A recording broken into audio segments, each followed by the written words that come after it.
Suicidal thoughts.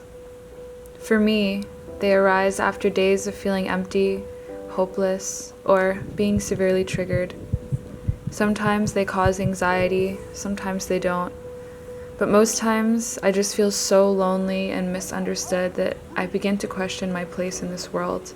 My mind starts to weave stories of unworthiness and of guilt. I thought I could make a difference in this world, but maybe I can't.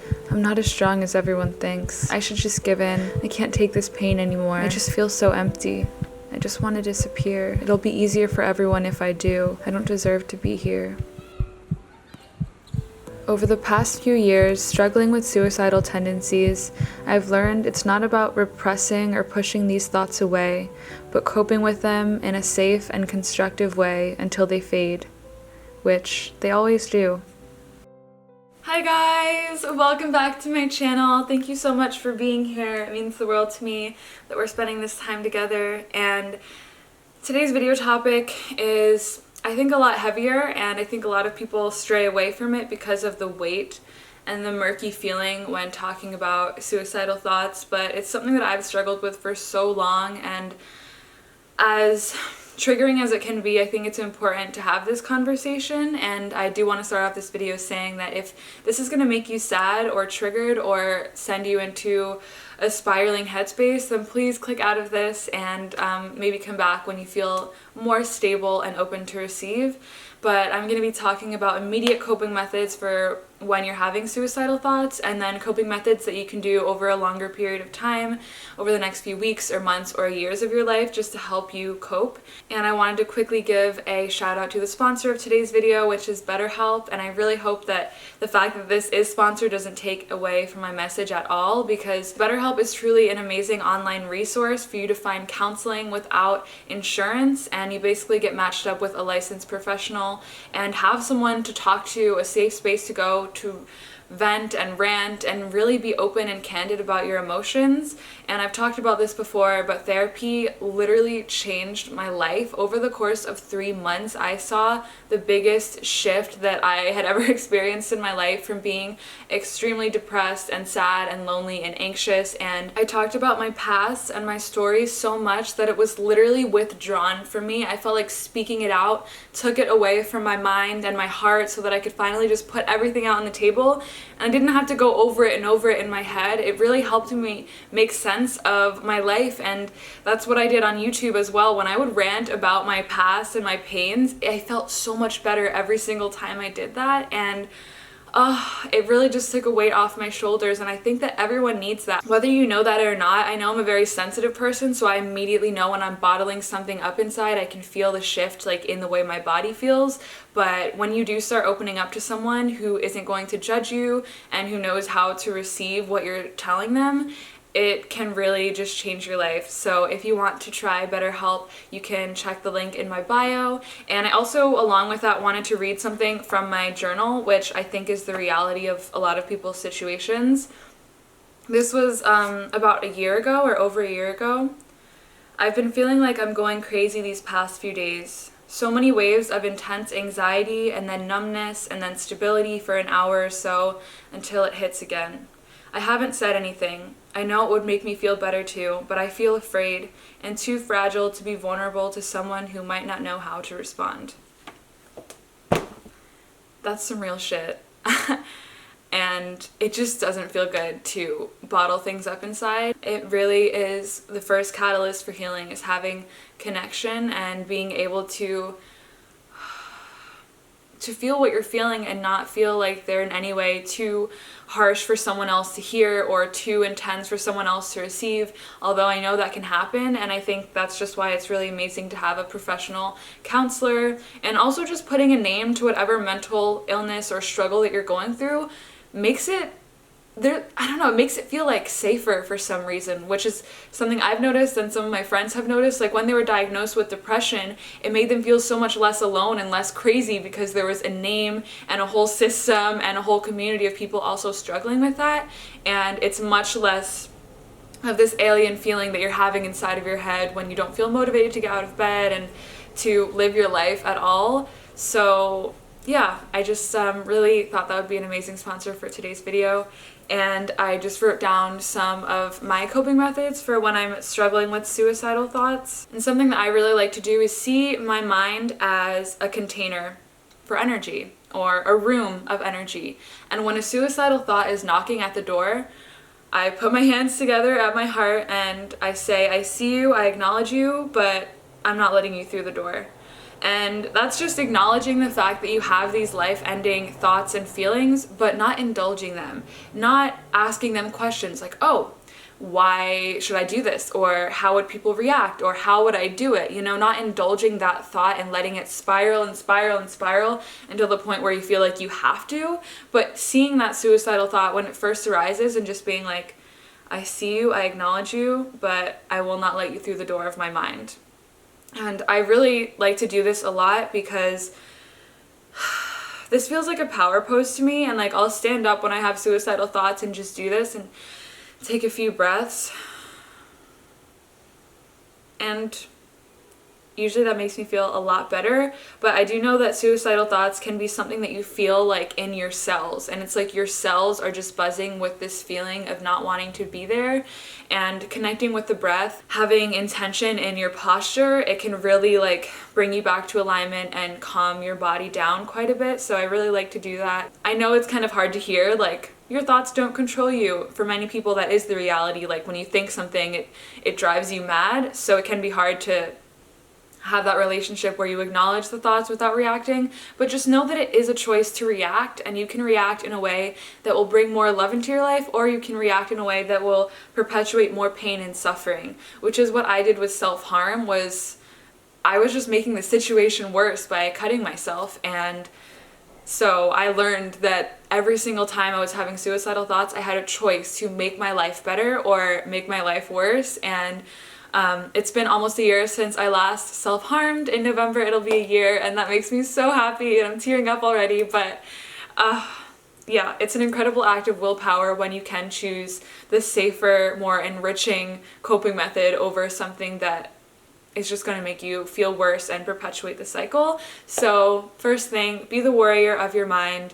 Acknowledge that there are suicidal thoughts or that there's anxiety, and you don't have to respond negatively to those. If you are having suicidal idealizations where you're like actually planning out how you're going to end your life, immediately go to someone, immediately tell someone at the very least. My friend and I had a system where if I was feeling suicidal, I would send her a blue heart emoji and she would call me, or she would come over, or we would plan something out so that I could be safe. And that was so reassuring. And so if you have a friend that you do feel safe with, I think the emoji system is really good. And then you can FaceTime or call, even if you FaceTime and don't talk to each other, but just like see each other and know that someone's there. Because I live in New York, so it wasn't always practical for her to like take 45 minutes to come and see me.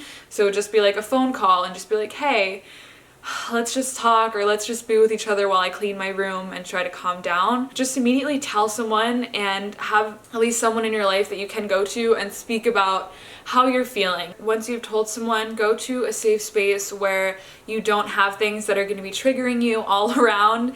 My old apartment was actually very triggering, and so I would actually leave and just go to the coffee shop when I was having suicidal thoughts, because I was so sad in that apartment and I tortured myself, and I had so many hiding spots for things I would use to harm myself. And so it was just not a good place to be in if I was unstable. And I would leave, I would go to the movies. If you have a movie theater where they show old movies for like $3, go to the movie theater or go to a cafe. Go somewhere where you won't be even more triggered and have tools to harm yourself. And if you don't have a space to go to, you can over time make your own space, even if it's like your closet. If you clear some stuff out of your closet and donate some stuff, you can put lights in there and put some pictures and put some paints and a canvas. Set up your positive coping methods in that space so that anytime you're feeling anxious, depressed, suicidal, you can go into that closet and take a breath and just sit there, maybe play a record and paint, or whatever your positive coping method is. It is possible to make your safe space around you. I feel like I'm constantly doing that, as you can see in my place now.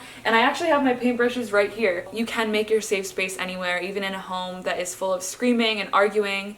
try and find a little place just for yourself and just decorate it with things that feel good, like fake flowers or a butterfly poster or words of affirmation.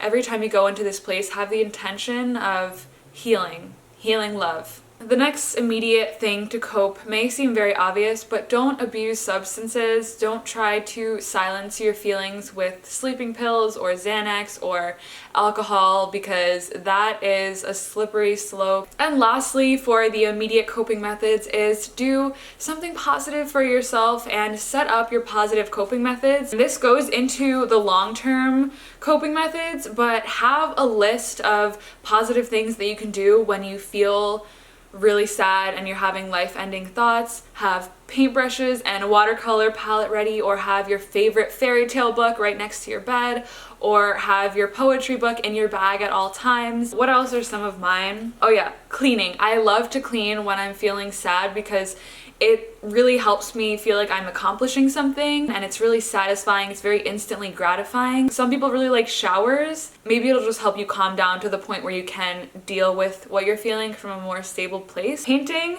cleaning, shower, and movie are my main ones, or I just go to sleep, honestly. So write your positive coping methods down and even tack them up on your wall. You can literally like scroll down and see which one is perfect for you in the moment. Sometimes it does have to be that logical, where you're like, okay, I feel these feelings, how do I combat that? And just plan it out. So now for some of the long-term coping methods, and the first one is kind of similar to what I just said, but make a safety plan, make a plan of action, who to text, who you can talk to, what to eat when you're feeling this way, and map it all out. You can just look at it, reference it, and know exactly what to do. I just think it'll be really helpful for you to have at all times. And also similar to what I just said, identify all of your triggers. For me, my triggers can be something as little as like being home alone for too long. Sometimes when people talk about my food, that triggers me. Once you identify your triggers, if it's a result of what other people are doing or saying, you can just kindly ask in a very graceful way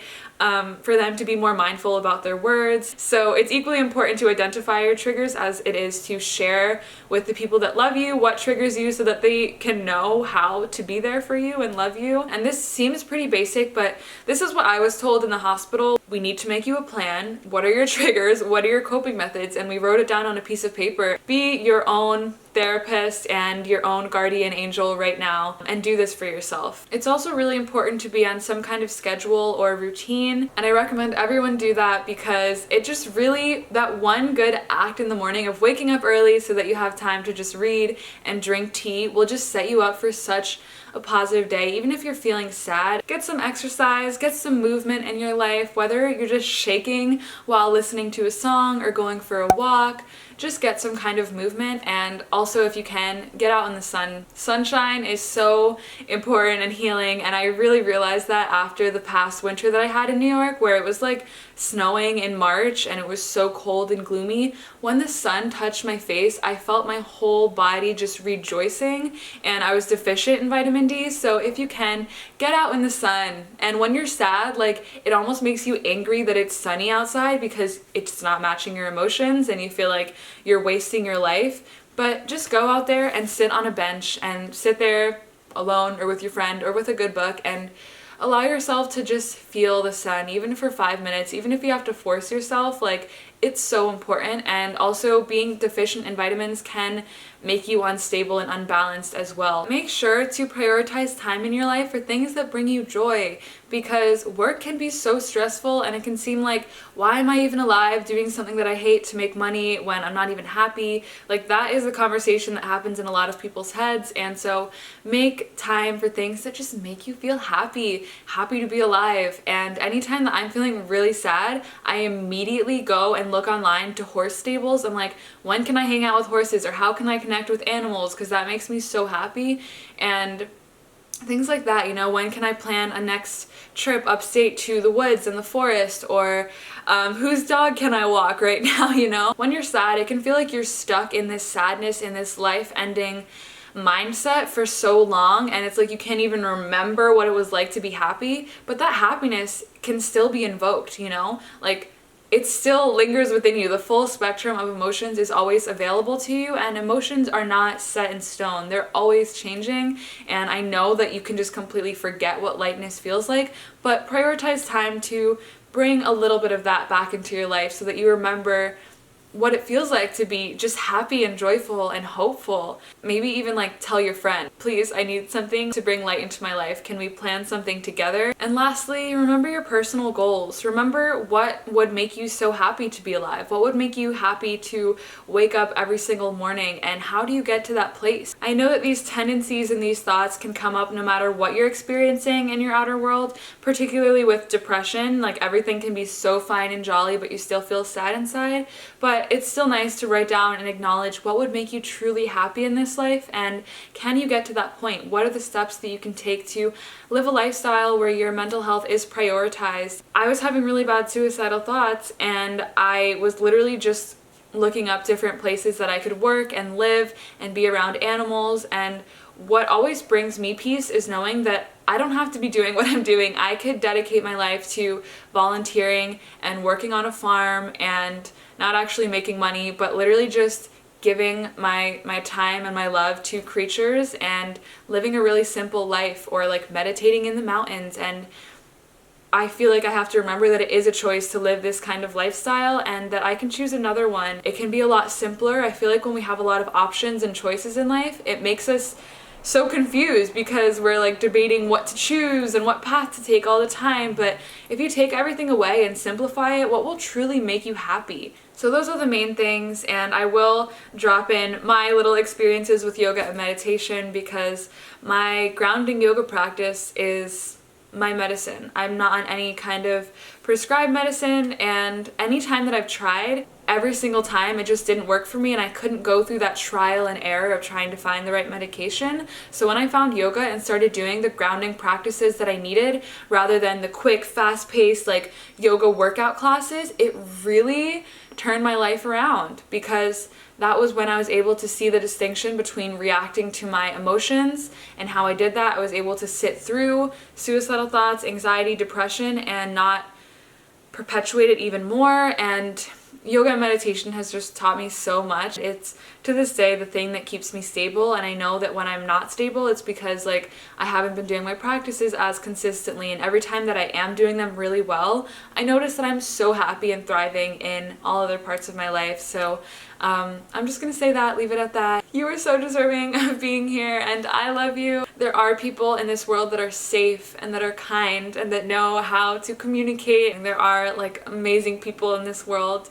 to support you, and just feel that and know that there are so many like little light beams and beings all over this world who are really here to hold space for others, and hopefully you can find those people. Thank you so much for hearing me and for opening up this channel to listen and implement positive things into your life.